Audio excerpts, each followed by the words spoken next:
बैठेंगे और कमर सीधी करके 3 बार ओम का उच्चारण करके स्तुति करनी है।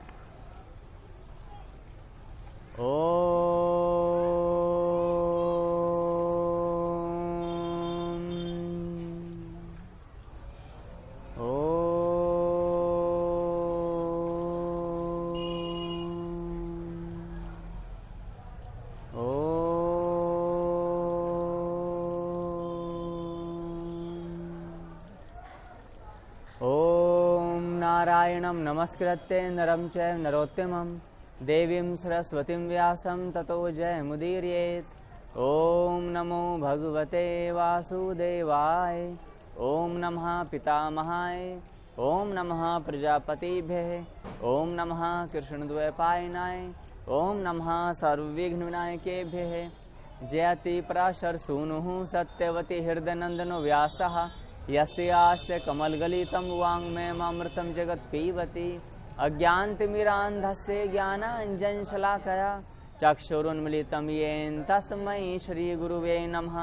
अखण्डमण्डलाकारं व्याप्तं येन चराचरं तत्पदं दर्शितं येन तस्मै श्रीगुरुवे नमः। ओम। तो परमात्मा की बड़ी असीम कृपा से आज शाश्वत ज्ञान के इस तीसरे दिवस में हम सबका प्रवेश है और हम बहुत भाग्यशाली हैं कि इस घोर कलयुग में हम इस शाश्वत ज्ञान को सुन पा रहे हैं। प्रथम ज्ञान में हमने बताया था कि हम यहाँ पर क्यों आए हैं, उद्देश्य क्या है। तो उस दिन बताया गया था कि क्षणिक सुख क्या होता है ना, कि एक माता के बालक हो गया था और वो 25-30 वर्ष के बाद जब आता है तो क्या घटित होता है। एक ये दृष्टांत तो बता करके समझाया गया था कि क्षणिक सुख क्या होता है।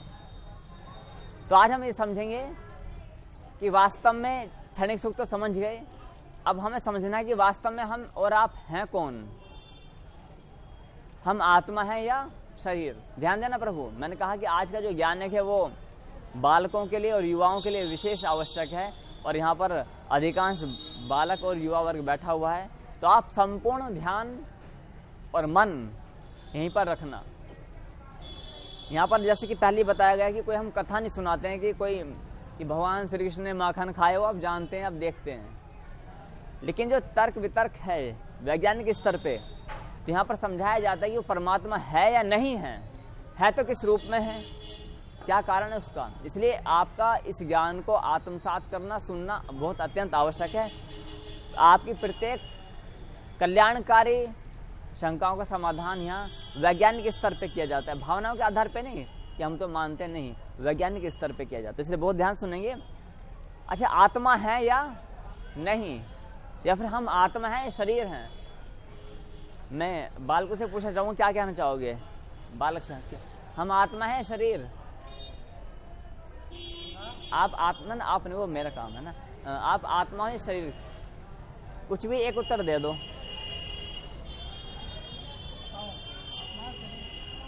हाँ, शरीर।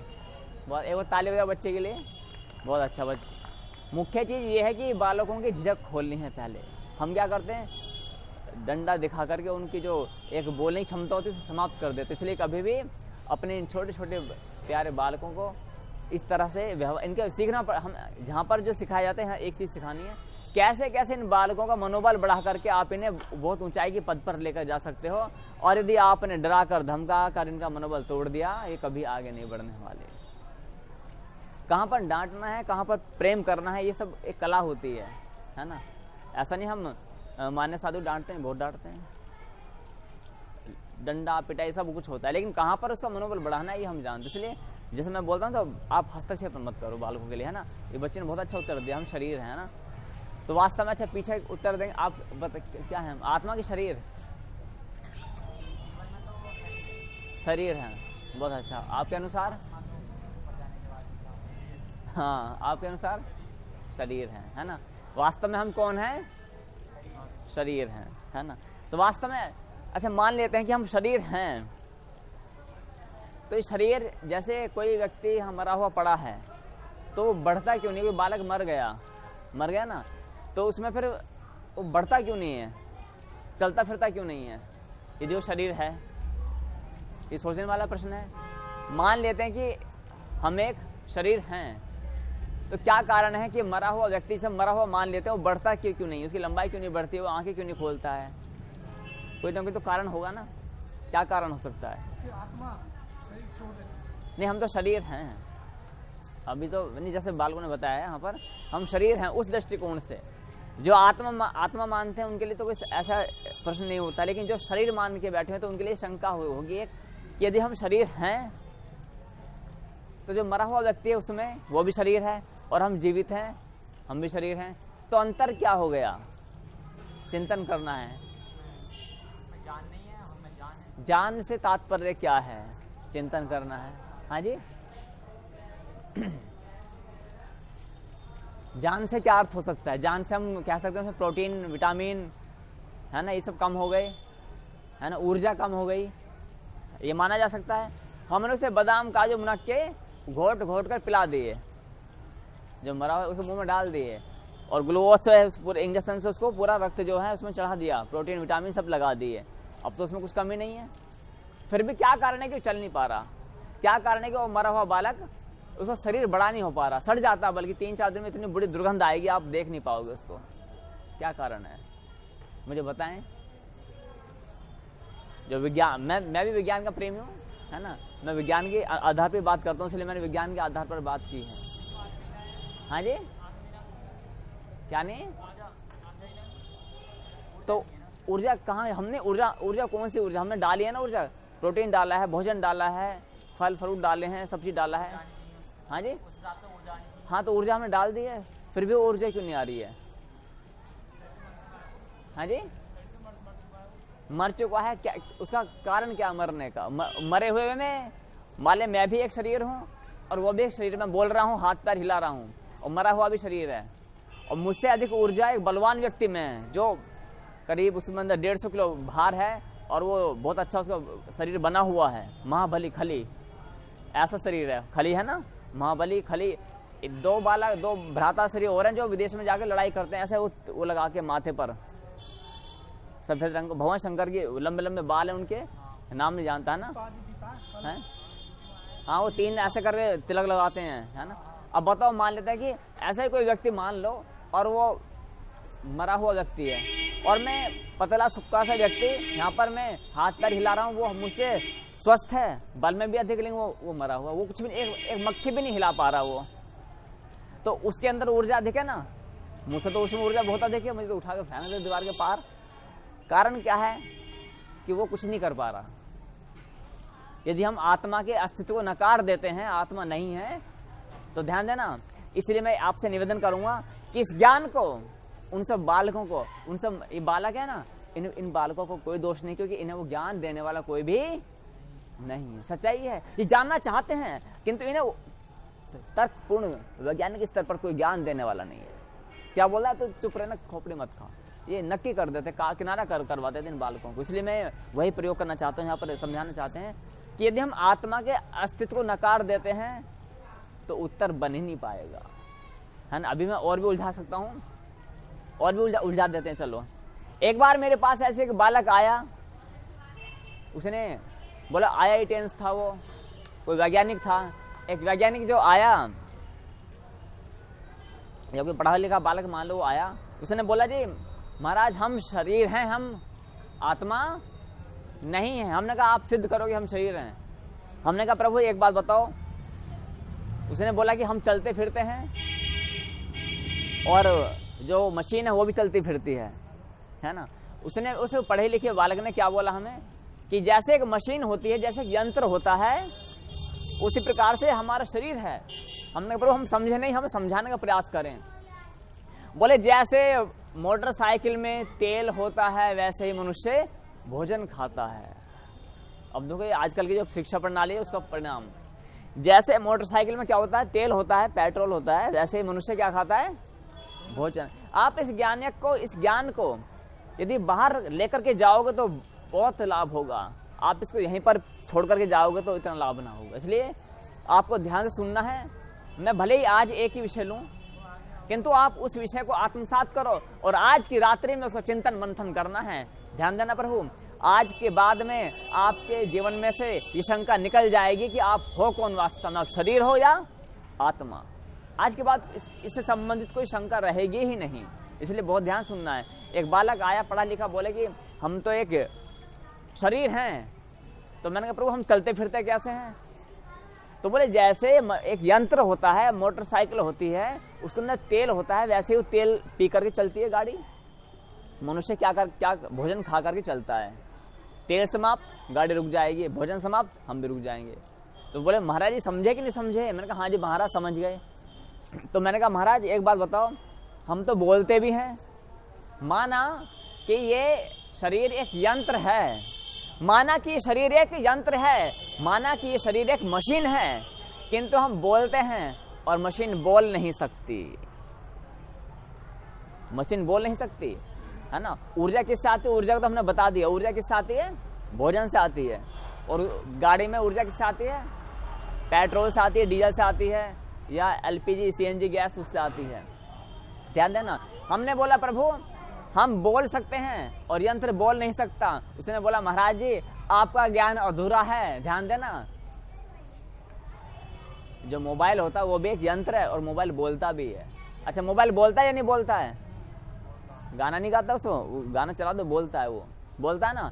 तो बोले महाराज जी देखो आपका ज्ञान अधूरा है, इसलिए आप अपने तथ्यों को बदल दो। हमारे अंदर कोई भी आत्मा नहीं है, हमारे अंदर कोई भी आत्मा नहीं है, हम एक यंत्र हैं, हम एक मशीन हैं। इसलिए आप ये जो राम नाम का ये चोला ओढ़ करके बैठे हुए हैं, आप ये सब व्यर्थ की बात है, यहाँ ये बेकार का काम है, ये केवल अंधविश्वास है, एक आत्मा है। हमने कहा प्रभु इस दास की एक शंका है, ये इस दास की एक शंका है, आप दूर करो। आप तो विद्वान हैं, आपने विज्ञान की इतनी मोटी मोटी पुस्तकें पढ़ी हैं, है ना, कहीं अनेकों विश्वविद्यालयों में जाकर के, विदेश में गए हो, देश में गए हो, आपने वैज्ञानिक स्तर की पढ़ाई करी होगी, बहुत बड़ी बड़ी मोटी मोटी पुस्तकें पढ़ी हैं, बड़े बड़े गुरुकुलों में या फिर शिक्षण संस्थानों में आपने डिग्रियां ली होंगी। आप एक बात बताएं, हम देख सकते हैं, यंत्र देख नहीं सकता। बोले महाराज जी आपका ज्ञान अभी भी अधूरा है। हमने कहा कैसे? बोले कैमरा लगे होते हैं कारों में, और आजकल ऐसे ऐसे वाहन भी आ गए हैं जो अपने आप से बिना ड्राइवर के चलते हैं। तो बोले ये कि महाराज आपका ज्ञान अधूरा। उसने फिर हमारे वाणी को विराम दे दिया। हमने कहा प्रभु थोड़ा ध्यान दे, मेरी कुछ शंकाएं और भी हैं। बोले क्या? हमने कहा कि प्रभु ध्यान देना। क्या हो गया? माइक को बोल रहा है, मेरे को आवाज आ रही है। नहीं, यदि आप थोड़ा निकट आ जाएं, क्योंकि नहीं दो युवा वर्ग को वाणी अवश्य आनी चाहिए। आप इसको ना आगे कर लो, आप थोड़ा निकट आ जाएं। आ रही आपको? आ रही प्रॉपर? बच्चे आप थोड़ा सा आगे, क्योंकि देखो यदि वाणी नहीं आएगी तो है ना हमारी भी सेवा व्यर्थ होगी और बालकों का भी प्रयास है। मैं नमन करूंगा पहली बात इनके माता पिता को। आपके पिताजी कहाँ पर हैं? आपके पिताश्री कहाँ पर? घर पर है ना। लेकिन मैं नमन करूंगा उनको, बोलना कि जो महाराज जी आए थे उन्होंने आपको नमन किया है। क्यों? कि उन्होंने ऐसे संस्कार आपको दें कि आप यहाँ सुन पा रहे हो। ये बहुत बड़ी बात है, ये बालकों के लिए ये बहुत बड़ी बात है ना। इसलिए तो प्रभु हमने कहा प्रभु इस दास की एक शंका और। बोले क्या?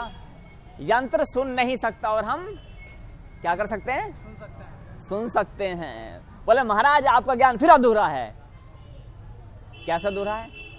बोले आप गूगल पे बोलो मुझे वृंदावन जाना है, कैसे जाऊं, तो सुन करके उसे लिख भी देता है और बता भी देता है, हाँ या ना। तो बोले महाराज जी मैं आपको अभी दिखाता हूँ अपना यंत्र निकाल करके। उसने बोला कि वृंदावन कैसे जाएं, उसको सब लिखा हुआ आ गया।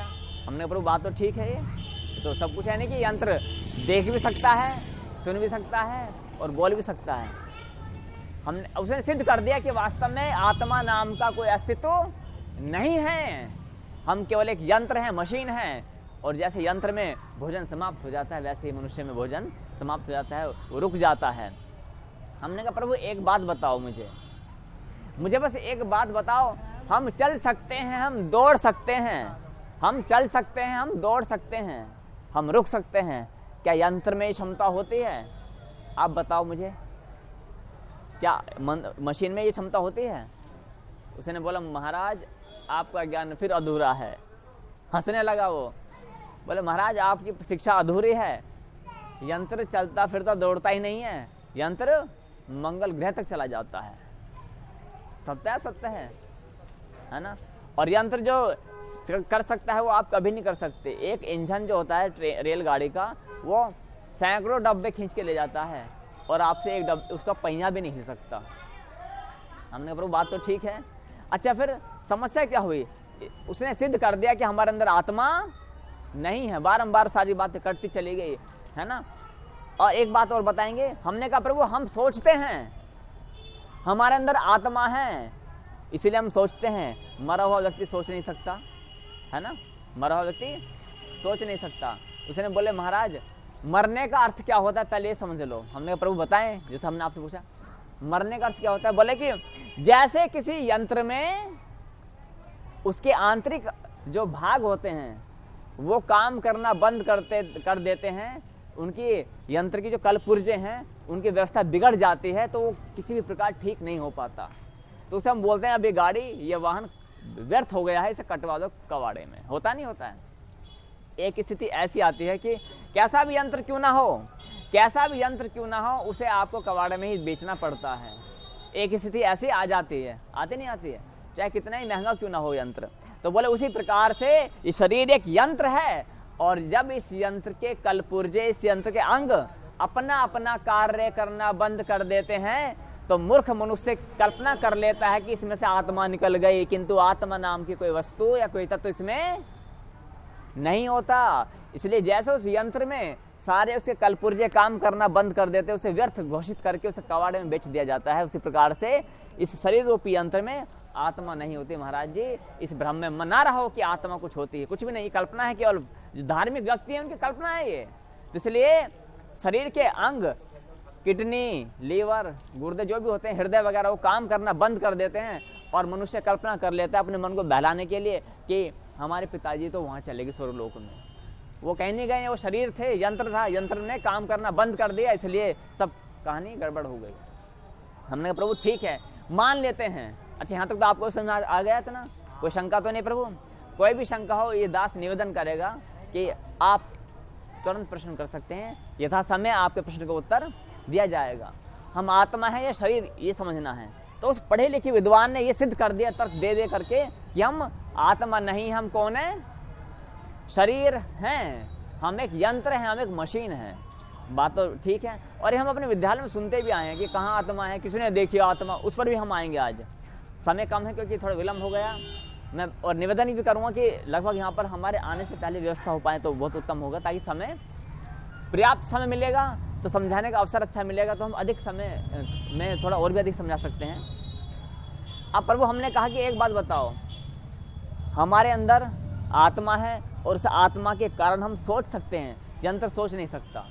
बोले महाराज आप गलत कह रहे हैं, यंत्र सोच भी सकता है और उसकी जो गणित बहुत तेज है। आपने कैलकुलेटर सुना है? हमने कहा आप उसमें कुछ भी डालोगे ना, कोई भी गणित, बड़ी से बड़ी गणित, और बटन दबाते इसको उत्तर आ जाता है। मनुष्य गणित नहीं लगा पाता किंतु यंत्र गणित लगा लेता है। हमने प्रभु बात तो ये भी ठीक है। अब हमने कहा प्रभु एक बात बताओ, मनुष्य के अंदर भावनाएं होती हैं, मनुष्य सुख दुख को व्यक्त कर सकता है, वो हंस सकता है, डर सकता है, किंतु कोई भी यंत्र ऐसा नहीं कर सकता। ना तो आपका मोबाइल डर सकता है, मोबाइल डरता है क्या? कभी नहीं डरता। ना ही गाड़ी डर सकती है। तो प्रभु उसने कहा प्रभु जी आपका ये ज्ञान अभी भी अधूरा है, आप पूर्ण ज्ञान लेकर के आइए। हमने कहा हमारे परम गुरुदेव की कृपा से हमारा ज्ञान ये ऐसा है कि इस ज्ञान को संसार में हमारे परम गुरुदेव के अतिरिक्त या उस परम पिता परमेश्वर के अतिरिक्त कोई काट नहीं सकता। कोई वैज्ञानिक हो, कोई तंत्रज्ञ हो, कोई चिकित्सक हो, कोई भी क्यों ना हो, क्षमता नहीं है उसकी। कितना ही बड़ा कोई वैज्ञानिक हो, डॉक्टर हो, कोई इंजीनियर हो, वो काट ही नहीं सकता। उसके पास कोई वो तथ्य ही नहीं बचा है, कोई तर्क ही नहीं बचेगा। 11 दिन की कक्षाओं के बाद में कुछ भी तथ्य, कोई तर्क नहीं बच पाता है जो कुछ बोल भी सके। तो इसलिए हमने कहा प्रभु एक बात बताएं, आप एक बात बताना मुझे कि क्या हमारे अंदर भावनाएं होते हैं? किस यंत्र के अंदर भावनाएं होती हैं? हंसना, डरना, अचंभित हो जाना, चौंक जाना। बोले महाराज ये ज्ञान आपका अधूरा है। एक रोबोट का निर्माण हुआ है विदेश में जिसका नाम सोफिया है। क्या नाम है रोबोट का नाम? सोफिया, उस सोफिया के रोबोट के अंदर वो एक नारी के रूप में बनाया गया है। उसे आप बोलोगे अनार्य भाषा में, मलेच्छ भाषा में, अर्थात अंग्रेजी भाषा में, तो वो कि कुछ भी बोलोगे तो आपको उत्तर देगी, उसी भाषा में उत्तर देती है। डर जाती है, सुनती है, अचंभित हो जाती है, हंसती है। तो लगभग 60 या 65 के आसपास में उसमें भावनाएं डाली गई हैं, हंसने की, हो हंसेगी ऐसे करके, और आपको दिखेगा रोबोट है, लेकिन वो आपको वास्तव में लगेगा जैसे कोई लड़की बात कर रही है, मनुष्य के रूप में ही है। संसार की सबसे अधिक जो तकनीक है, विज्ञान है, उसमें लगाया गया है। तो बोले महाराज भावनाएं भी होती हैं यंत्र में। आप उसने हमें चुनौती दी कि आप इस भ्रम को हटा दो कि मनुष्य के अंदर आत्मा है, आत्मा नाम की कोई वस्तु नहीं है, ये कल्पना की गई है केवल अपने मन को बहलाने के लिए। हमने फिर एक और बात कही, अच्छा प्रभु एक बात बताएं, आप तो विद्वान हैं, ज्ञानी जन हैं, मोटी मोटी पुस्तकें आपने पढ़ी हैं, बड़े बड़े विदेशों में जा करके न जाने क्या क्या ज्ञान आपने लिया होगा, करोड़ों रुपए आपने खर्च किए होंगे अपनी शिक्षा पर। ये दास केवल इस महाभारत के प्रचंड ज्ञान को जो अपने परम गुरुदेव, परम पूजनीय संत श्री चमनपाल महाराज से सुना है, ये ज्ञान को, उस ज्ञान के आधार पर एक तर्क करना चाहता है। बोले हाँ महाराज, जब इतने तर्क करें तो जब हमने आपके इतने तर्क काट दिए, ध्यान देना, तर्क से भगवान की प्राप्ति कभी नहीं हो सकती, केवल तर्क से स्थिरता आती है। तर्क से क्या आती है? स्थिरता आती है। तर्क करना आवश्यक नहीं है, बिना तर्क के मान जाए तो और भी अच्छी बात है। हाँ, लेकिन जो चाहते नहीं जी हम पहले अपनी शंकाओं का समाधान करेंगे, तर्क वितर्क करेंगे, अच्छी बात है, स्वागत है, शास्त्र उसकी अनुमति देता है। और गुरु का कर्तव्य भी होता है कि वो अपने शिष्यों की कल्याण परक जो भी शंकाएं हैं उनका समाधान करे, विनम्र होकर के।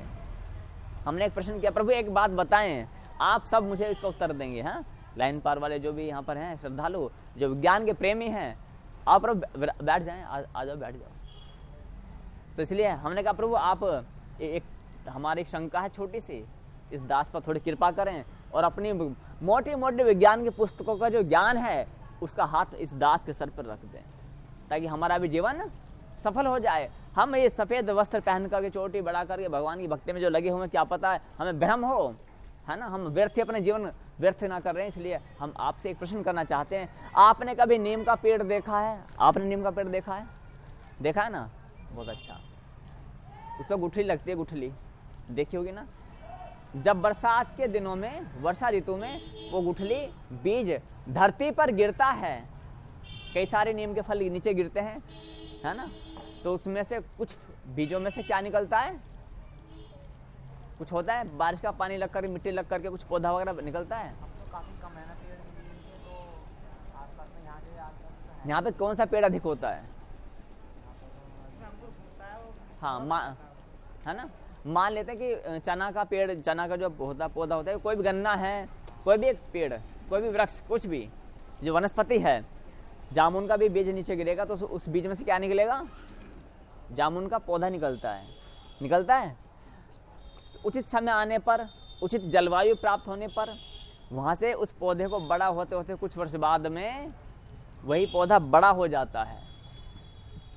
तो हमने कहा प्रभु एक बात बताएं, जैसे वो पौधा बड़ा हो जाता है, छोटा सा बालक बड़ा हो जाता है, क्या वैसे ही कोई यंत्र बड़ा हो जाता है?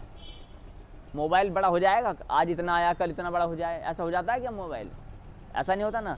आज आप ऑटो लाए और ऑटो धीरे धीरे बस बन गई, और बस बड़ी बनते बनते रेल बन गई, है ना, ऐसा होता है क्या? तो बच्चा छोटा सा होता है ना, धीरे धीरे वो बड़ा युवा बन जाता है ना। ऐसे आज हम क्या लाए? स्कूटी लाए हैं, और भाई 2 वर्ष बाद ये क्या बन जाएगी? बाइक बन जाएगी। क्या बन गई? थोड़ा और उसमें तेल वेल डालेंगे तो क्या बन जाएगी? बुलेट बन जाएगी, बुलेट। और फिर 3 पहिए वाली गाड़ी बन गई, फिर 4 पहिए वाली बन गई। बोले अभी कितने वर्ष के ऊपर? 55 वर्ष की हो गई है, लाए थे स्कूटी, लेकिन आज ये क्या बन गई? बस बन गई जी 55 सीटर की। ऐसा होता है क्या? नहीं होता। हमने बोला कि देखो मनुष्य में तो ऐसा होता है। बोले महाराज आपका ज्ञान फिर अधूरा है। हमने कैसे? आपने स्प्रिंग देखी है? हमने कहा हाइड्रोलिक देखा, हाइड्रोलिक जिसमें से ऐसे पिस्टन निकलते हैं। अब वो भी तो यंत्र है ना, वो इतना सा होता है, लेकिन जैसे ये हमारा ट्राइपॉड है, ये इतना सा था ना, ये इसके पैर जो थे, और सीढ़ी होती, सीढ़ी इतनी सीढ़ी हो जाती है, वो पिचक के खींच के बड़ा कर देते हैं। तो बोले वो भी तो बड़ी हो जाती है। हमने बात तो ठीक है। हमने ठीक है, अब अगला तर्क हमारा सुने प्रभु। हमारी एक शंका है, जैसे नीम के वृक्ष से वो गुठली धरती पर गिरी, उचित जलवायु मिलने पर उसमें से पौधा निकला, और पौधा निकलने के बाद में कुछ वर्ष के बाद वो पूरा वृक्ष बन जाता है, और उसी वृक्ष से फिर और गुठलियाँ गिरती हैं, फिर कई सारे वृक्ष और बन जाते हैं, और कुछ ही वर्षों में वहाँ पर तुम देखते हो नीम के पेड़ की संख्या बढ़ जाती है। तो इसका अर्थ तो ये समझा जाए कि यदि हम सबसे जो उत्तम जो तकनीकी विज्ञान लगाया गया है सोफिया रोबोट में, हम एक सोफिया रोबोट को लाएं, अब उस सोफिया रोबोट में से उसके जो वंश है उसके बच्चे कुछ हुए, और वो रोबोट से फिर 1 रोबोट, फिर 2 रोबोट, फिर 3 रोबोट, ऐसा हो जाएगा क्या? बोले हाँ महाराज हो सकता है। बोले कैसे? यदि उस रोबोट को लेबोरेटरी में रख दो, वो रोबोट उसी लेबोरेटरी में अपने आप से अपने अंगों को जोड़ जोड़ के अनेक रोबोट बना देगी। हमने कहा जब नीम के पेड़ से वो नीम का फल गिरा तो कोई लेबोरेटरी नहीं होती थी, होती है क्या? कुछ भी नहीं होता है, अपने आप स्वतः ही गिरते हैं, और जंगलों में कोई उन्हें देख रेख करने वाला नहीं होता है, प्रकृति के अनुसार ही वो सब काम होता रहता है, होता नहीं होता है। उसी प्रकार से क्या विज्ञान में कोई ऐसी शक्ति है कि वो बिना किसी बाहरी सहायता के अपना वंश का विस्तार कर सके? बोले सोचने लगा, मैंने कहा हाँ प्रभु बताएं। बोले ऐसी तो नहीं है, भविष्य में ऐसी हो जाएगी। मैंने कभी नहीं होने की, चिंता ना करो। जन्म मृत्यु जरा व्याधि ये परमात्मा के हाथों में है। किसके हाथों में है? ये परमात्मा के हाथों में। इसलिए ध्यान देना, आत्मा है इसी से सिद्ध हो जाता है। हम आत्मा की ऊर्जा, अब आता आपका प्रश्न, आत्मा की ऊर्जा के कारण ही वास्तव में यह निर्जीव शरीर, मरा हुआ शरीर चलने फिरने लगता है। आत्मा की ऊर्जा के कारण ही वो मिट्टी का, ये हार्ड मास का हड्डी भी, कल्याण वस्तु, ये हड्डियां भी बढ़ने लगती हैं। हड्डियां, पत्थर ही तो एक तरह से ये बढ़ने लगता है आत्मा की ऊर्जा के कारण। आप विचार करो इस आत्मा की ऊर्जा के कारण। अब यदि अच्छा यहाँ तक किसी को कोई शंका, अब क्या लगता है आत्मा है कि नहीं, यहाँ तक क्या लगता है? मैंने ये सोचा था कि जीवन में तो शरीर काम देता है। हाँ जी, जीवन में तो शरीर काम देता है। शरीर एक साधन मात्र है। जैसे ऐसे मानो जैसे गाड़ी है, गाड़ी से आप कहाँ जा रहे हो, इधर हरिद्वार जा रहे हो, गाड़ी को चलाने के लिए कौन चाहिए होता है? चलाने ड्राइवर क्या चाहिए? हाँ, एक चालक चाहिए ना, चालक। वो चालक भले कोई भी हो, तो चालक के रूप में वो परमपिता परमेश्वर का एक अंश, ममेव अंशो जीवलोके जीव भूत सनातन। हाँ, तो परमात्मा के एक अंश वो हमारे हृदय में विराजमान है। किसमें विराजमान है? हृदय में। कहाँ पर रहता है परमात्मा?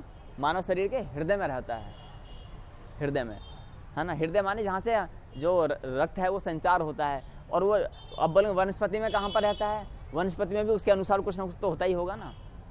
तो इसी प्रकार से परमात्मा का एक अंश जो हमें संचालित करता है, जो ऊर्जा देता है। अब यदि खाया पिया लग जाए तो फिर मृत व्यक्ति को आप ग्लूकोज लगाओ, काजू, मुनक्का, बादाम, औषधियाँ सब लगाओ, कुछ नहीं होने वाला है ना, कुछ भी नहीं होने वाला। कुछ भी उसे औषधि असर नहीं कर पाएगी, कुछ भी उसे कोई लाभ नहीं मिल पाएगा। इसलिए आत्मा है। और कोई यहाँ तक स्पष्ट है? कोई शंका हो बोलना, है ना, क्योंकि ये कक्षाएं हो रही हैं, इन कक्षाओं का बड़ा लाभ है। और संकोच मत करना कि और कोई शंका बताएं, यहाँ तक आगे बढ़ूं। अब यदि हम मान लेते हैं, अब बुद्धि जुड़ा सकते हो, और जिनको लगता है कि अभी भी कोई शंका है तो हम इस वीडियो को इंटरनेट पर डालते हैं, यूट्यूब के माध्यम से। आप उसमें कमेंट का आता है ना, उसमें लिख करके पूछ सकते हैं, प्रभु हमारी शंका है। शंकाएं आपको पूछने में यदि लज्जा आती हो तो आप पर्चे पर लिख करके पूछ सकते हैं, बिना नाम पता परिचय बताए उसका यथा समय उत्तर दे देते हैं। कई बार लज्जा आती है, कोई पूछ नहीं पाता है, वैसे लज्जाना नहीं चाहिए, स्पष्ट रूप से पूछ सकते हैं। अब आते प्रभु यदि हम मान लें कि आत्मा है ही नहीं तो बड़ी समस्या हो जाएगी। जानते हो कैसे? इस संसार का जो चक्र है न्याय का, वो बिगड़ जाएगा। कैसे? हम तो आत्मा को नहीं मानते, फिर क्या होगा? शरीर है, शरीर एक यंत्र है, शरीर एक मशीन है। यदि मान लेते हैं शरीर एक मशीन है तो ध्यान देना प्रभु, यदि शरीर एक मशीन है तो बड़ी समस्या हो जाएगी। शरीर एक मशीन है तो बड़ी समस्या हो जाएगी।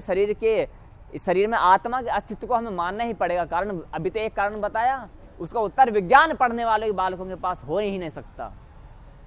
यदि है तो मुझे बताएं कि एक नीम का पेड़ अपना वंश विस्तार कर देता है, लेकिन ये मरा हुआ व्यक्ति या कोई यंत्र अपना वंश विस्तार कर सकता है या नहीं? कभी नहीं कर सकता। इसलिए ध्यान देना। अब अगला विषय आता है कि व्यवस्थाएं कैसे भंग हो सकती हैं यदि हम आत्मा के अस्तित्व को नकार देते हैं। ध्यान देना, एक बालक था, उसके पास में उसके पिताजी की लाइसेंस वाली बंदूक थी, और वो बंदूक उसने उठा करके किसी को मार दी, एक गोली मार दी। तो उसको आए पुलिसकर्मी, पकड़ के ले गए, जेल में बंद कर दिया, कोर्ट में लेकर जाया गया। ये सब याद करने योग्य विषय है, भूलने योग्य विषय नहीं है। इस कथाओं को आप ऐसे के ऐसे सुनाओगे ना, शंका का समाधान हो जाएगा। अपनी बुद्धि नहीं लगानी इन कथाओं में। हाँ, तर्क करवाने में लगा सकते हो। आप सामने वाले को बोलो कि कोई तर्क और भी बचा है तो दे दो हमारे पास में। इस शाश्वत की व्यासपीठ पे हर एक तर्क का समाधान हो जाता है। सारी प्यास संसार की जो भी तुम्हारे जीवन में शंकाएं होते हैं सब ठंडे हो जाते हैं 11 दिन के अंतर्गत। इसलिए मैं चाहता हूं कि वास्तव में प्रत्येक श्रद्धालु को अपने अपने क्षेत्र में 11 दिन की कक्षाएं लगवानी चाहिए। प्रत्येक व्यक्ति को अपने अपने क्षेत्र में, संभव हो सके तो अपने अपने घरों को, जो परमात्मा ने आपको घर दिया है, अपने अपने घरों को कुछ दिनों के लिए आश्रम बना लिया जाए। आश्रम में आना जाना होता है ना, कुछ दिनों के, पूरे जीवन भी नहीं बना सकते तो मात्र पूरे जीवन में 11 दिन के लिए ही सोच लिया जाए कि हे पत्नी, हे पिता, हे पतिदेव, हे माता, हे पुत्र, हे पुत्री, आप सबसे मैं निवेदन करता हूं कि मात्र 11 दिन के लिए हम अपने इस घर को क्या बना लें, आश्रम बना लें, और 11 दिन की कक्षाएं हम यहाँ लगाएं। और कक्षा लगा करके अपने संबंधियों को, अपने मित्रों को, अपने अड़ोस पड़ोसी को बुला करके उन्हें प्रेम पूर्वक अपने घर पर बुलाएं। और 11 दिन ये भूमि जो आपको संसार में भगवान ने दी है, इसको पवित्र करने के लिए लगानी चाहिए। अब इसके आगे का सुनेंगे प्रभु। एक बालक था, उसने हत्या कर दी, पुलिस वाले उसे पकड़ के ले गए और इसे जब कोर्ट में पेश किया गया तो उसने क्या बोला, देखो ऐसा है प्रभु जी, मैं तो एक यंत्र हूं। क्या हूं मैं? एक यंत्र हूं। न जाने कैसे यह हाथ उठा, बंदूक पर चला गया और उसका ऐसे निशाना लगा और बटन दब गया। हो सकता है कि इस यंत्र में कोई तार गड़बड़ा गया हो, तो इसमें मेरा क्या दोष।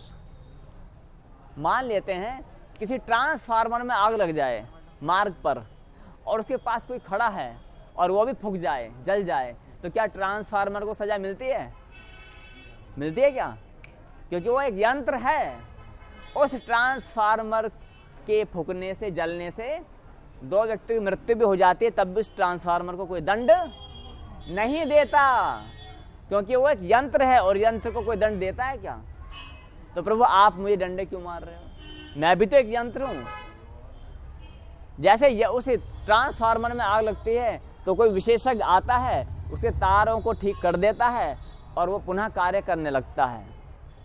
उसी प्रकार से मैं तो एक मशीन हूं, मैं तो एक यंत्र हूं, मेरे अंदर कोई आत्मा नहीं है, मैं तो एक यंत्र हूं प्रभु। अब यदि मेरा कोई हाथ में कुछ गड़बड़ हो गई है, मस्तिष्क में किसी तार को हिल गया है जिसके कारण से मैंने बंदूक उठाई और गोली मार दी, तो मुझे किसी विशेषज्ञ के पास दिखाना चाहिए, चाहे वो चिकित्सक हो, वैद्य हो, डॉक्टर हो या कोई भी हो। तो मुझे यहाँ कटघरे में खड़ा करके जेल के अंदर बंद करने की आवश्यकता नहीं है। आप बताओ क्या ऐसे न्याय हो पाएगा? ऐसा न्याय नहीं हो पाएगा। इसलिए वहां पर आत्मा को मानना ही पड़ता है कि गलती तुमसे हुई है, तुम मशीन हो या नहीं हो। कार से कोई टक्कर लग जाए तो कार से कोई टक्कर लग जाए, है ना, तो कार वाले को क्या किया जाता है? कार को पकड़ा जाता है, कार वाले को, है ना। तो शरीर को पकड़ के नहीं किया जाता, सारा खेल आत्मा का है ये। तो हमने बताया यदि हम अपने आप को यंत्र मान लें तो उसने तो बोल दे कि बंदूक जी मैंने चलाई, तार कुछ कोई गड़बड़ हो गई होगी, तार में अंदर कोई मस्तिष्क में कोई गड़बड़ हो गई थी ना, और अपने आप से ये लड़का मेरे सामने आया और अपने आप ये हाथ मेरा बंदूक पर गया और जाने के बाद में ऐसे निशाना लगा, खट खट खट खट चल गया। फिर पता नहीं क्या हुआ, तार ही लज गया था इसका, कोई है ना, कुछ खराबी आ गई थी। इसी प्रकार से सारी व्यवस्थाएं भंग हो जाएंगी। हमें समझना चाहिए कि वास्तव में हम आत्मा हैं। दूसरा मैं उदाहरण देता हूँ, आज आत्मा का विषय चल रहा है। हम एक शरीर नहीं, हम आत्मा हैं। इसलिए अब अगला उदाहरण देते हैं। ये धोती है हमारी, क्या मैं धोती हूँ, है ना। ये आपका शरीर है, आप क्या बोलते हो? मेरा शरीर बोलते हो कि नहीं बोलते हो, है ना। आप क्या बोलते हो? मेरा सिर, क्या बोलते हो? मेरा सिर। जैसे मैंने बोला मेरी धोती, मैंने बोला मेरी धोती, तो मैं धोती नहीं हूँ, धोती अलग है और मैं अलग हूँ। जैसे आपने बोला मेरी कमीज, है ना, मेरी कमीज। अब मैं बोलूँ कि आप तो कमीज हो, आप कमीज हो क्या? नहीं। आप शर्ट हो क्या? नहीं। आप पैंट भी नहीं हो। पैंट और कमीज, शर्ट ये सब अलग हैं, आप अलग हो। आपने ये वस्त्र धारण किए हुए हैं। जैसे ये धोती मेरी है किंतु मैं धोती नहीं हूं, मैंने ये धोती धारण की हुई है, ये धोती अलग है और मैं अलग हूं। कोई शंका यहां तक समझ में आ गया ना? अब आगे बढ़ते हैं। ये ज्ञान आप अपने बालकों को, अपने माता को, अपने पिता को, अपने मित्रों को अवश्य दो, क्योंकि ध्यान देना, मित्र वही है जो सबको सत्य के मार्ग पर लेकर के चले, और शत्रु कौन है? जो सबको अनर्थ के मार्ग पर लेकर चले, अवैज्ञानिक तथ्यों पर लेकर के चले। ये वैज्ञानिक तथ्य चल रहे हैं, कोई यहाँ काल्पनिक। मैंने पहले कहा कि मैं कोई कथा नहीं सुनाने वाला हूँ कि कृष्ण जी आए माखन खाया, राम जी आए वनवास में गए, ये आप सुनते आए हो। यहाँ पर हम धर्म को वैज्ञानिक तथ्यों के आधार पर समझने का प्रयास करेंगे, तभी हम आगे बढ़ेंगे।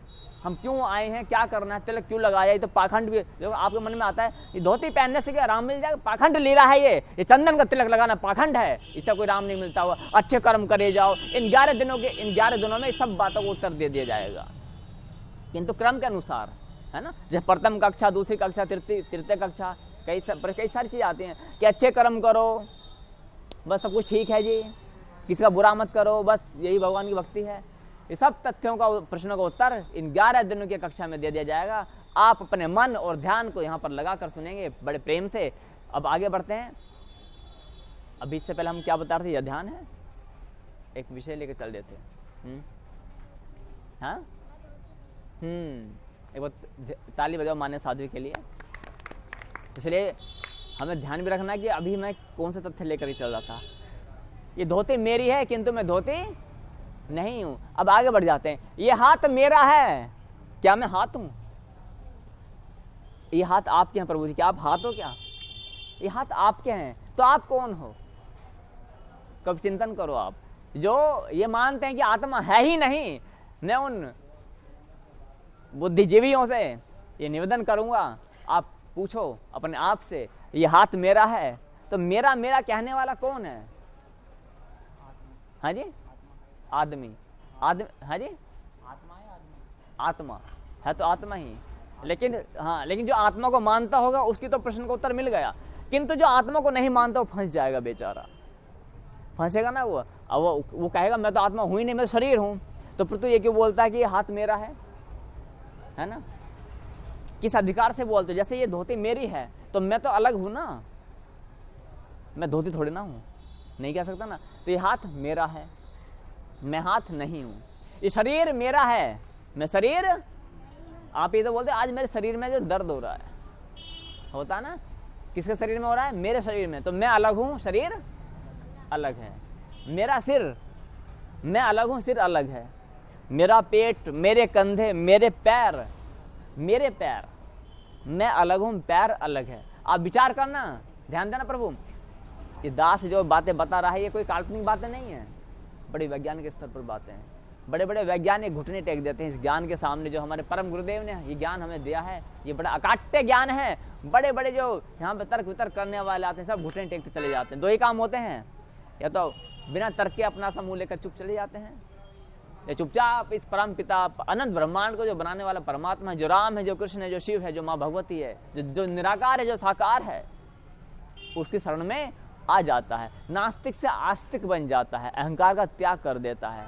तो जिस प्रकार से हम कहते हैं कि मेरे पेट, मेरे फेफड़े, मेरा हृदय, मेरा लीवर, मेरी किडनी, मेरा सिर, मेरे बाल, मेरी आंखें, तो मेरा शरीर, तो शरीर अलग हुआ और मैं अलग हुआ। तो जो शरीर अलग और मैं अलग, तो मैं कौन? क्या बताओगे? अब आप स्वीकार कर सकते हो आत्मा है? हाँ,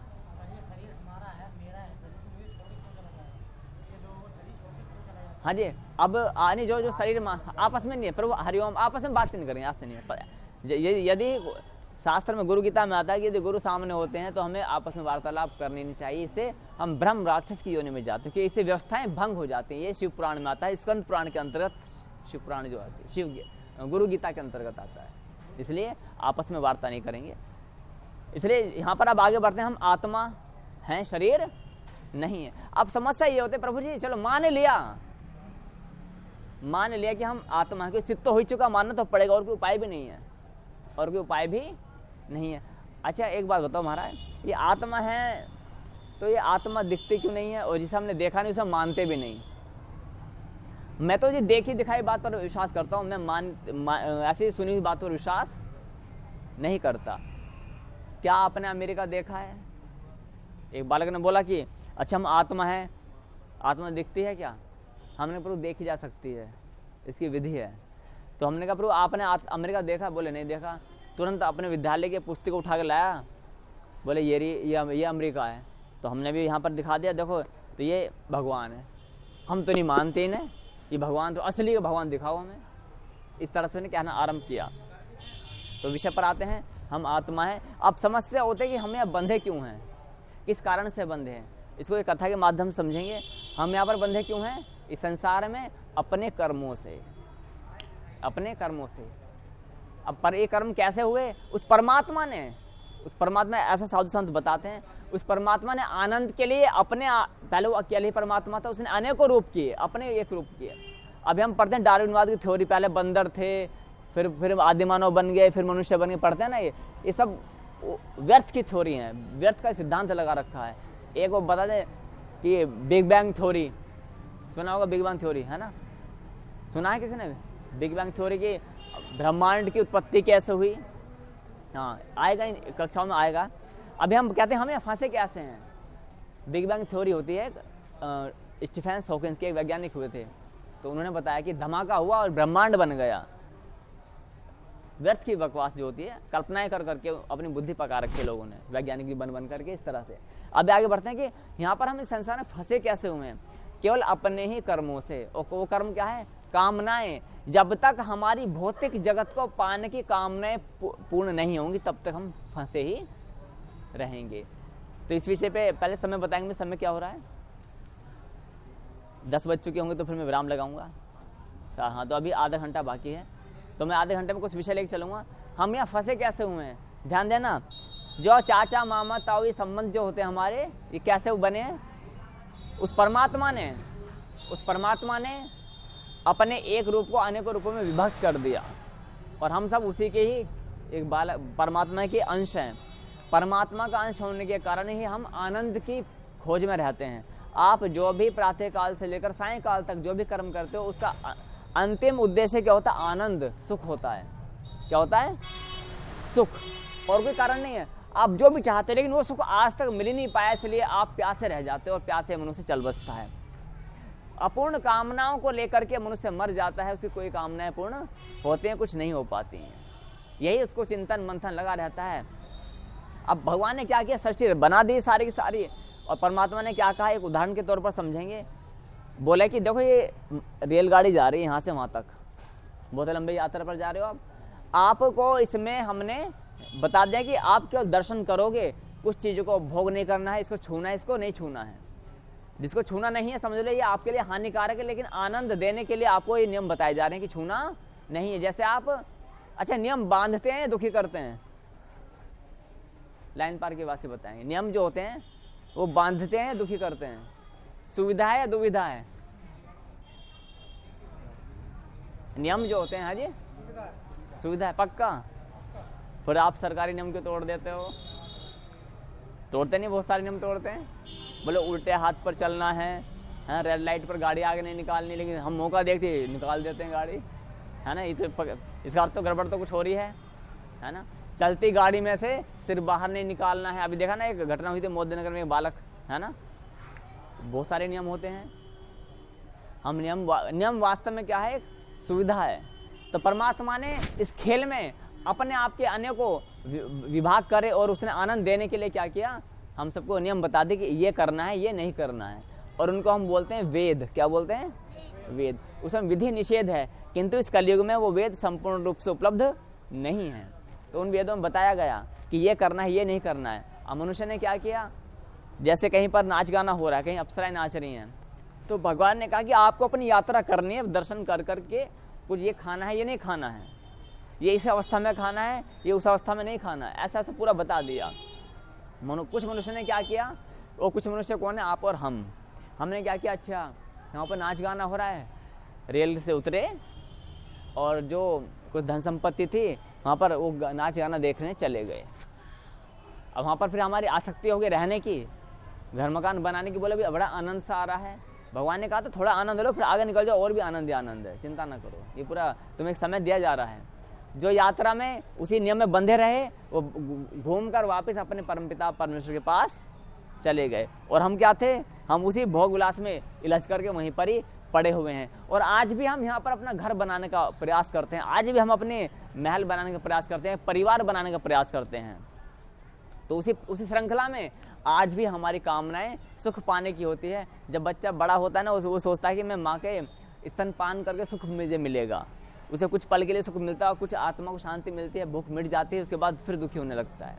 जैसे जैसे बड़ा होता है रोटी खा करके अपने आप को तृप्त करता है, फिर और बुद्धि बढ़ती है, उसी प्रकार से वो अनेक इच्छाओं की पूर्ति करते हुए सुख प्राप्ति करना चाहता है। किंतु आप अपने दादा दादी से पूछना क्या सुख मिला है, वो सुख नहीं मिलता है, आज भी नहीं मिलता है ना।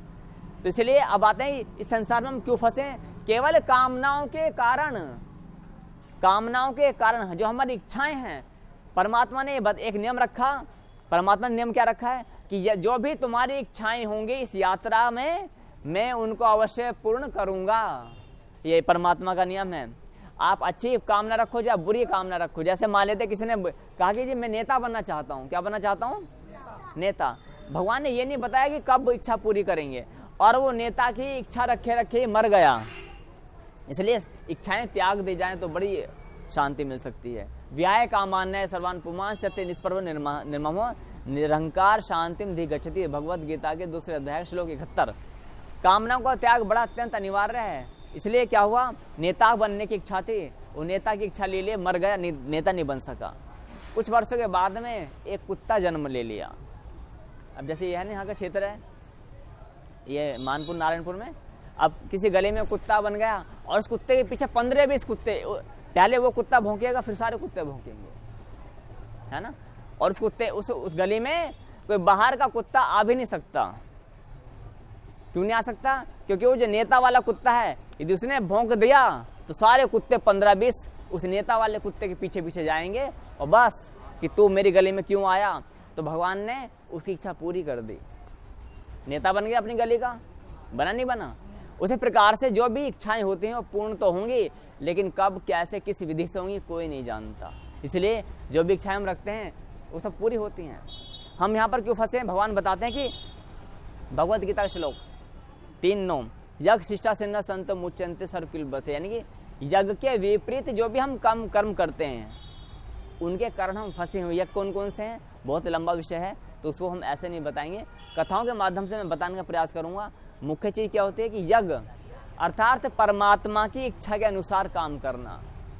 जितने भी हमें आज हम अपनी माँ, कोई व्यक्ति अपनी माता को प्रसन्न करना चाहता है कि मैं अपनी माता को सुख देना चाहता हूँ, कोई अपने पिता को सुख देना चाहता है, कोई अपनी पत्नी को सुख देना चाहता है, कोई अपने पति को सुख देना चाहता है, कोई पुत्र के लिए मर मिटना चाहता है, कोई पुत्री के लिए मर मिटना चाहता है। ये भाव हम सबके रहता ना, है ना, कोई किसी के लिए कोई किसी लिए। लेकिन प्रभु एक बात समझ लेना, जिसके लिए भी आप मर मिटना चाहते हो, जिसको भी आप संतुष्ट करना चाहते हो, पहले ये तो समझ लो कि संबंध बने कैसे हैं। एक बार क्या हुआ, सर्दियों के दिन थे, मूंगफली का ठेला बाहर लगा हुआ था। एक माँ ने बोला कि बालक ये 10 रुपए ले जाओ और मूंगफली वाले से क्या लेकर के आओ, 10 रुपए की मूंगफली लेकर के आओ। बालक बड़ा तेज तर्रार था, चतुर चालाक था। वो बालक गया, उसने देखा कि भीड़ लगी हुई है। क्या लगी हुई है, भीड़ लगी हुई है। और भीड़ लगी हुई है, उसने 2-4 मुट्ठी ऐसे ली और मूंगफली किस में रख ली, चुपचाप जेब में रख ली। उसने देखा भीड़ और भी लगी हुई है, मुट्ठी और भी रखी और उसमें क्या किया, जेब में रख ली मूंगफली। उसका मन और नहीं भरा। पर ध्यान यही रखना है ना, अभी जैसे आप लोग बैठे हैं कि किसका ध्यान कहीं और हो सकता है, इसलिए आप जैसे 10 बजे हम विराम लगाते हैं हमें संकेत कर देना। इसलिए लेकिन जितनी भी 2 घड़ी आधा घंटा 2 घंटा आप रुकते हो तो पूरा ध्यान यहाँ पर रखना है, कहीं और ध्यान ना लेके जाओ। इसलिए उसके ताल और लगी, उसने 2-4 मुट्ठी और रख ली और दोनों जेब भर लिए। और फिर जैसे ही भीड़ हटी वैसे ही उसने बोला प्रभु जी 10 रुपए की मूंगफली दे दो। 10 रुपए की क्या दे दो, मूंगफली दे दो, मेरी माँ ने मंगाई है। पूरी जेबें भर ली उसने और 10 रुपए की मूंगफली लेकर के अपने घर चला गया। उसने अपनी माँ को पूरी मूंगफली दिखाई और माँ ने डांटने की अपेक्षा उसको सम्मान देना आरंभ किया और जो आसपास की उनकी सखी सहेलियां बैठी थी, बोली देख ये बच्चा मेरा सबसे अच्छा, वो तेज है, चालाक है। वो छोटा वाला ना, वो तो पागल है। छोटा वाला कौन है? वो तो पागल है। ये बड़ा अच्छा, देख कैसे दे, 10 रुपए दिए थे और पूरी दो जेब भर के लाया। 10 रुपए की मूंगफली कौन सी है? अरे ये तो ये छोटे लिफाफे में, मेरा बच्चा सबसे अच्छा। उचका रहा उसको, लेकिन ये पाप था। वो माँ अज्ञानी थी, उसको डांटना चाहिए था और उस मूंगफली वाली की मूंगफली वापस भिजवा के आनी चाहिए थी। ये कर्मों का जो लेखा जोखा बड़ा भयंकर प्रभु, ये कर्मों का जो साया है वो भोगना ही पड़ता है। ये महाभारत में लिखा हुआ है ना। अब आपके मन में आएगा जब ये पाप कर ही लिया तो भोगना है, तो अब क्यों छोड़ना, अब तो पाप करेंगे, ऐसा नहीं है। जब हम क्योंकि मैं कथा के बीच में लेना चाहता हूँ इस विषय को। पापी से पापी मनुष्य भी यदि पाप छोड़ने का संकल्प ले लेता है तो परमात्मा उसको उस दंड को स्वप्न में ही भुगतवा देता है। स्वप्न में ही पूरा हो जाता है। वो देखते हैं ना आप कि कोई व्यक्ति स्वप्न में डंडे खा रहा होता है, वो कांप रहा होता है, फिर एकदम आंख खुलती है, माँ कहती हाँ बेटा क्या हुआ? माँ पुलिस वाले डंडे मार रहे थे, है ना। होता है, क्यों हुआ? परम पिता परमेश्वर की कथा आएगी, बताएंगे इसमें क्या होता है। इसलिए चिंता नहीं करनी है। पाप कर भी दिए हैं, कोई बात नहीं, आपको भगवान क्षमा कर देगा, आपके पाप को हल्का कर देगा। तो क्या करना प्रभु? अब जो संबंध बने, मूंगफली वाले की चोरी कर ली गई। मूंगफली वाले घर में जब मास का अंत आया, अंतिम मास तिथि आई 30वें दिन, तो पूरा गणित लगाई तो वो घाटा हो गया, क्योंकि 2-4 मुट्ठी गायब थी ना मूंगफली की। अब क्या हुआ प्रभु? समय आने पर वो चोर भी मृत्यु को प्राप्त हुआ और वो दुकानदार भी मृत्यु को प्राप्त हुआ। ध्यान देना, समय बीता, कई जन्मों के बाद में वो जो मूंगफली वाला था वो पुत्र बन के जन्म लिया। किसके घर में? उस चोर के घर में। अब इसे पुत्र क्या है? पत्नी का है, पत्नी के रूप में आई या पुत्र के रूप में है, तो पुत्र का एक मान लेते। क्या बन के आया? पुत्र। मूंगफली वाला क्या बन के आया? पुत्र। किसके घर में?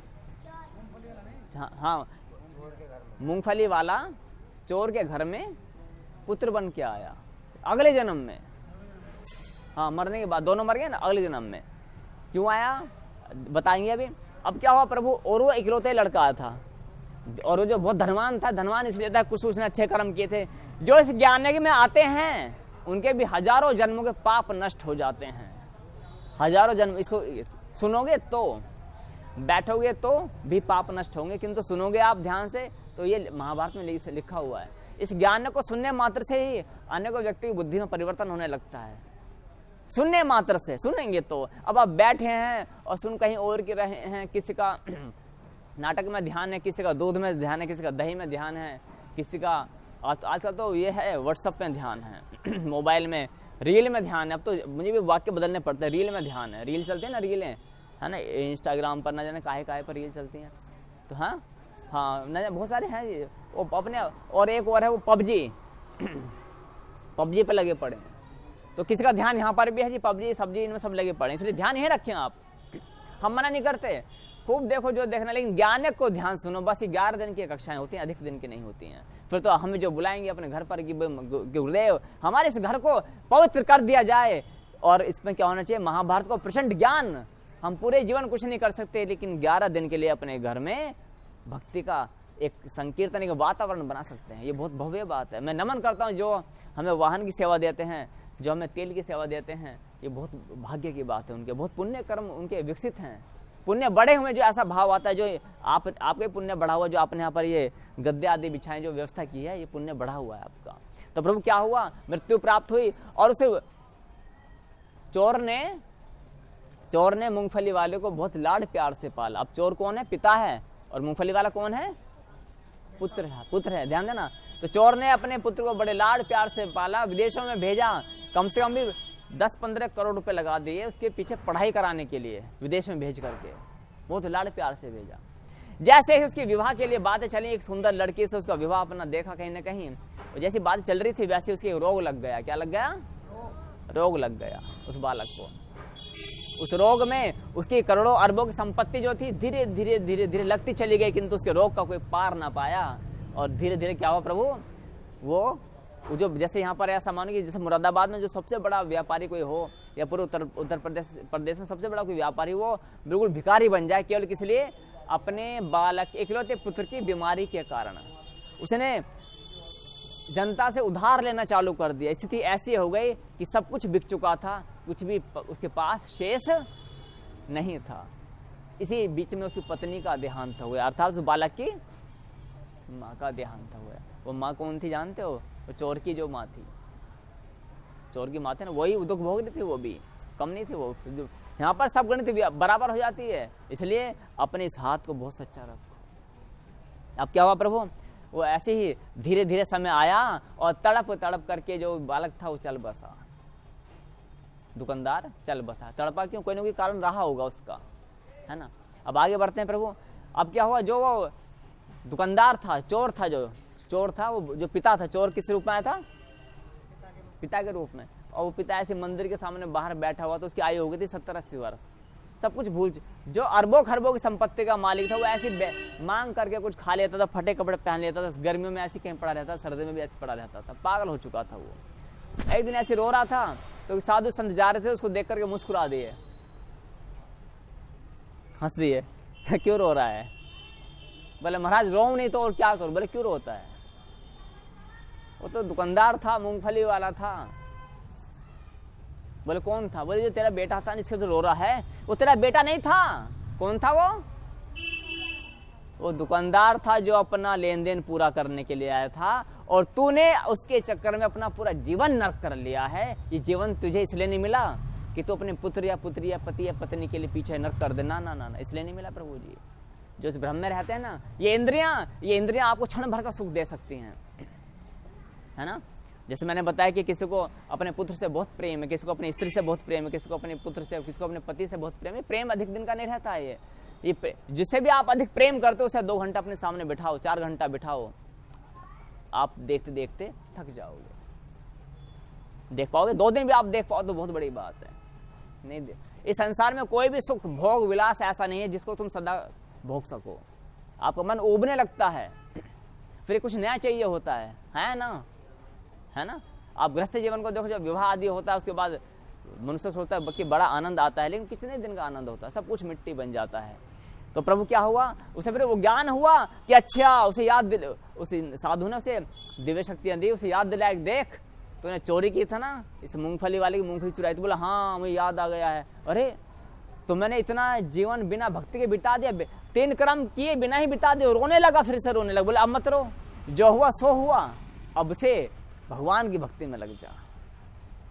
अब से क्या करना है? भगवान की भक्ति में लग जा। किंतु आज भी हम अपने इस जीवन को नरक बना रहे हैं। कोई माता को प्रसन्न करने में लगा हुआ है, कोई पिता को प्रसन्न करने में लगा हुआ है, कोई पुत्र को प्रसन्न करने में लगा हुआ है, कोई पुत्री को प्रसन्न करने में लगा हुआ है, कोई पत्नी को प्रसन्न करने में लगा हुआ है, कोई पति को प्रसन्न करने में लगा हुआ है, कोई समाज को दिखाने के लिए, अपनी मान प्रतिष्ठा बढ़ाने के लिए इस अपने जीवन को नरक बना रहा है। प्रभु ये जीवन का उद्देश्य और लक्ष्य अलग ही है।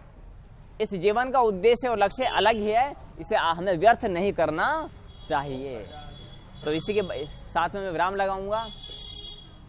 तो आज हमारा विषय क्या था प्रभु? कि हम आत्मा हैं, हम शरीर नहीं हैं। और दूसरा कि ये जो संबंध हमें मिले हैं आज की रात्रि में, आप सब श्रद्धालुओं से मेरा निवेदन है कि आप इन दोनों तथ्यों पर विचार करोगे, और जो भी शंकाएं उत्पन्न होंगी कल 7:30 बजे आकर के, मैं निवेदन करूँगा 7:30 बजे यहाँ पर व्यवस्था हो जाए, तो समय अधिक मिलेगा, तो और भी अधिक हमारे जो विषय हम ले सकते हैं, क्योंकि अभी समय कम होता है इसलिए हम अधिक विषय नहीं ले पाते हैं। किसी का कोई प्रश्न है तो मुझसे पूछें, संभव होगा तो उसको उत्तर दिया जाएगा, संकोच ना करें। प्रश्न है, हाँ जी। ये जो संबंध है जीवन में, मरने के बाद भी संबंध खत्म हो जाते हैं, बने रहते हैं? मरने के बाद ही, मरने से पहले ही देखा जाए समाप्त हो जाते हैं। सच्चाई तो यही है। कैसे? आपने वैसे बता देता हूँ उसका, मरने के बाद तुरंत ही संबंध समाप्त हो जाते हैं, कोई किसी का नहीं होता। वहाँ पर एक बार क्या हुआ, जब भीष्म, ये 5 पांडव थे, और जब ये सब रो रहे थे और एक कुंती और गांधारी आदि विलाप कर रहे थे, तो इन्होंने बोला कि हम अपने पुत्रों को और कर्ण को मैं देखना चाहती हूँ। तो वेद व्यास जी ने, एक विद्या थी, उस विद्या के फलस्वरूप उनको नदी में स्नान किया, और सबके सारे जो मरे हुए थे देवी देवता वो जो बन चुके थे, सब के सब दिख रहे हैं।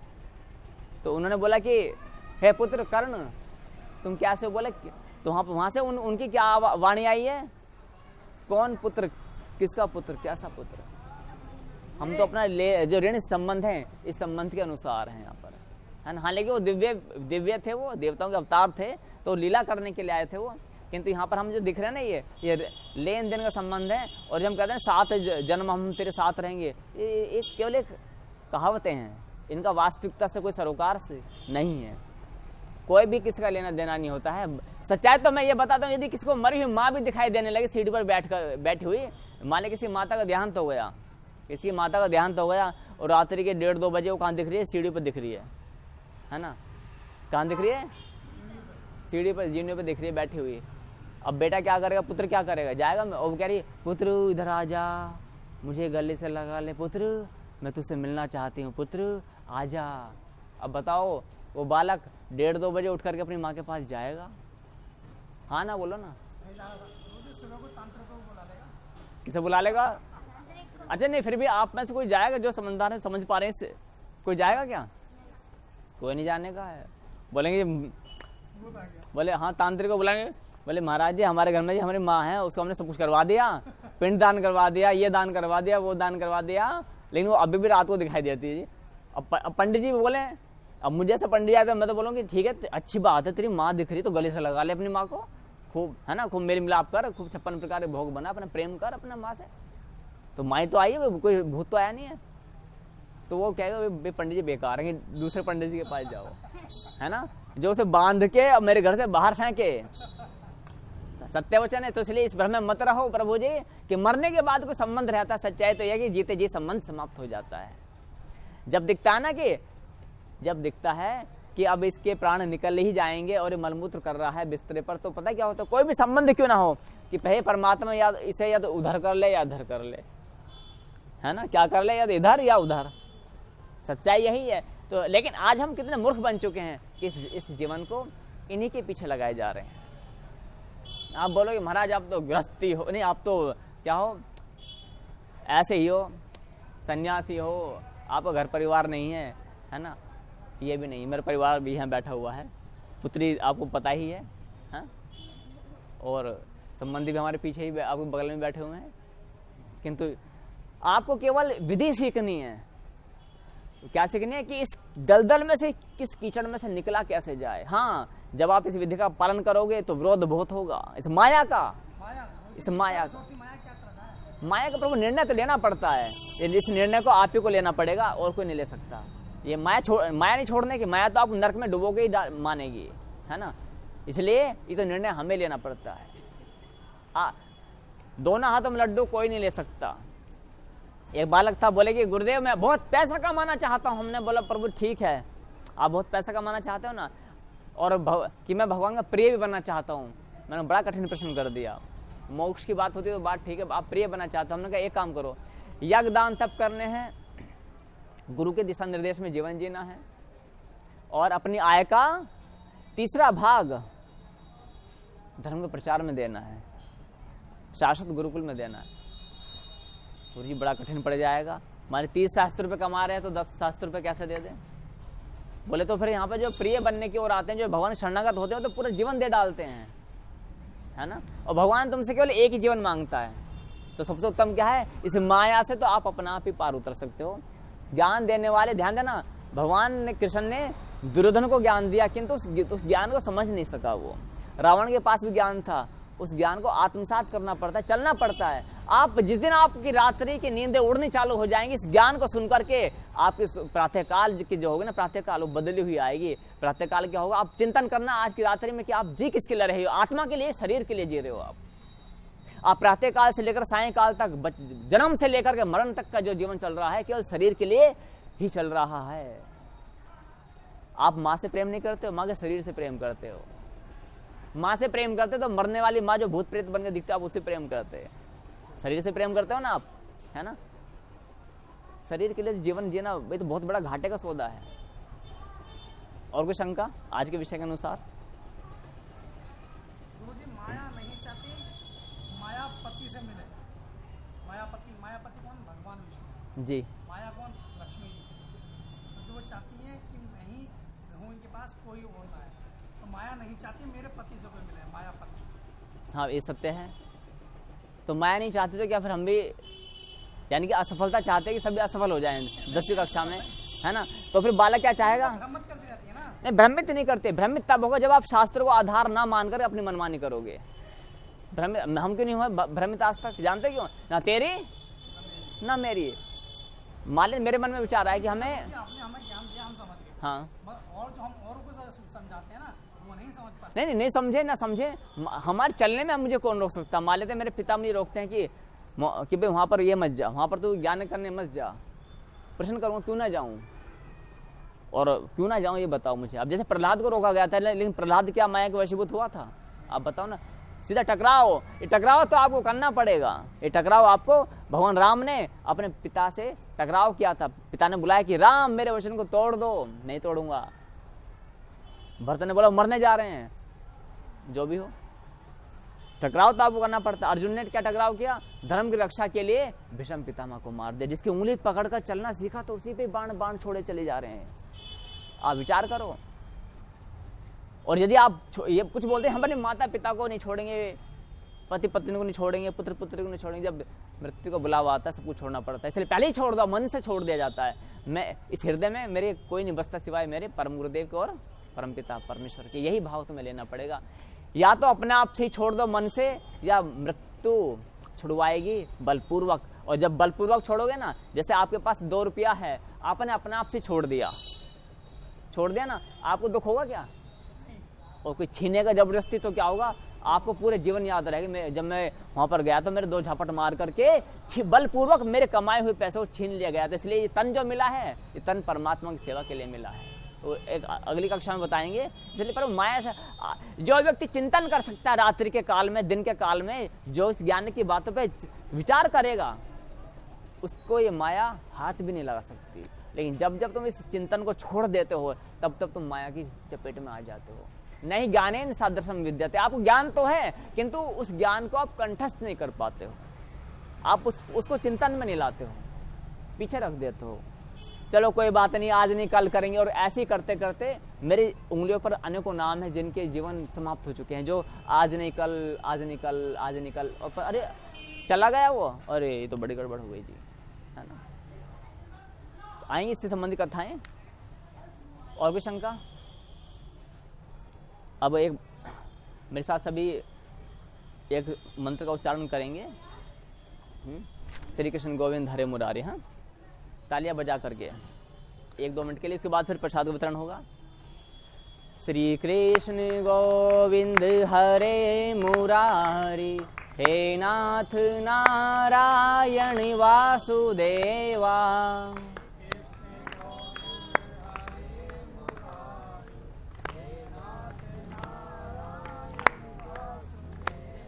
श्री कृष्ण गोविंद हरे मुरारी, हे नाथ नारायण वासुदेवा।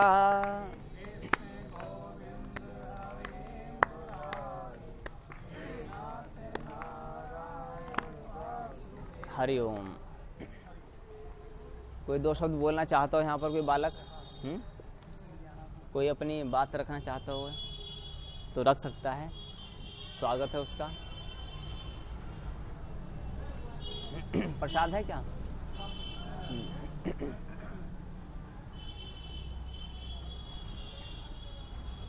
हाँ, हरि ओम।